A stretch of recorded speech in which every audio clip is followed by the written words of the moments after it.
Chers amis philosophes, bonjour, bienvenue dans cette série de podcasts Les clés de la philosophie.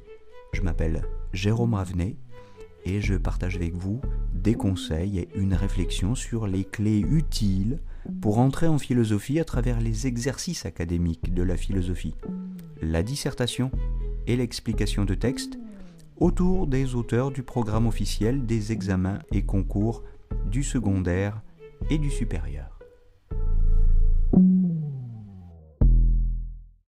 Chers amis philosophes, bonjour. Nous nous retrouvons aujourd'hui pour nourrir encore un peu nos réflexions sur la question de la vérité à partir d'une parabole indienne extraite du canon Pali et de la littérature Jain. On reparlera peut-être un autre jour de ce que signifient ces deux religions pour les Indiens, mais ce n'est pas tellement notre objet aujourd'hui. Je trouve que c'est une excellente parabole pour entrer dans les questions de métaphysique. Donc je n'insiste pas sur le contexte historique et philosophique dans lequel est apparue cette parabole. Je vous la raconte simplement. Il s'agit de 6 aveugles qui veulent déterminer ce que c'est qu'un éléphant. Ils ne l'ont jamais vu, évidemment, et pour s'en faire une idée, ils ont besoin de le toucher. Le premier aveugle, touchant l'oreille de l'éléphant, se dit que finalement, un éléphant, c'est comme un éventail.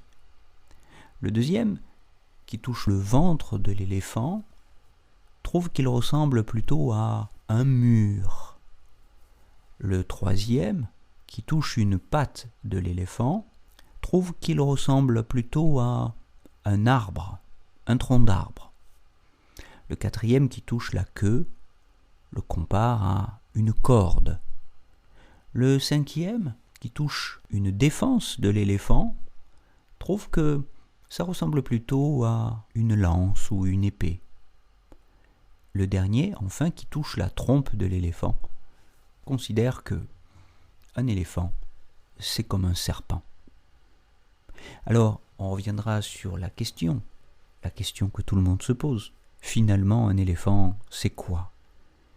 Un éventail, un mur, un tronc d'arbre, une corde, une lance, un serpent. Qu'est-ce qu'un éléphant ? Quelle est la vérité de l'éléphant ? Quelle est la vérité de la chose qu'on tente de se représenter ? Notre souci aujourd'hui, avant de répondre à cette question, c'est d'abord de comprendre le sens philosophique de cette parabole. Pas une parabole ordinaire. Il faut comprendre la distinction qu'il y a entre le réel et nos représentations du réel. Pour le dire autrement, distinguons ce qui est en soi et ce qui m'apparaît à moi, ce qui apparaît pour un sujet percevant.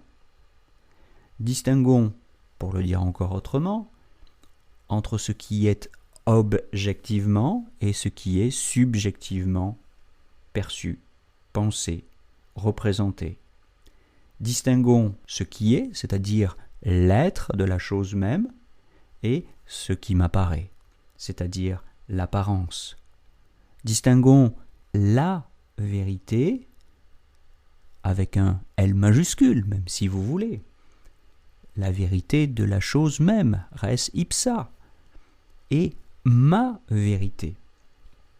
Distinguons donc l'absolu et le relatif, c'est-à-dire la vérité telle qu'elle est relative au point de vue particulier qui est le mien. Distinguons donc le tout de l'éléphant et les parties, en l'occurrence les approches particulières, les perceptions particulières de l'éléphant par les 6 aveugles. Distinguons finalement le point de vue exhaustif, global, infini, des points de vue parcellaires, limités, finis, exclusifs les uns des autres. Si vous avez en tête ces notions clés, ces couples d'opposés, vous pouvez reformuler cette parabole des 6 aveugles et de l'éléphant en termes philosophiques. Je vous propose de nous retrouver très bientôt, la semaine prochaine, pour continuer cette discussion. Et je vous invite à réfléchir à la question de savoir lequel des 6 aveugles dit la vérité sur l'éléphant, ou bien, pour poser la question un petit peu autrement et ne pas se fourvoyer, la question c'est: quelle est la vérité de l'éléphant?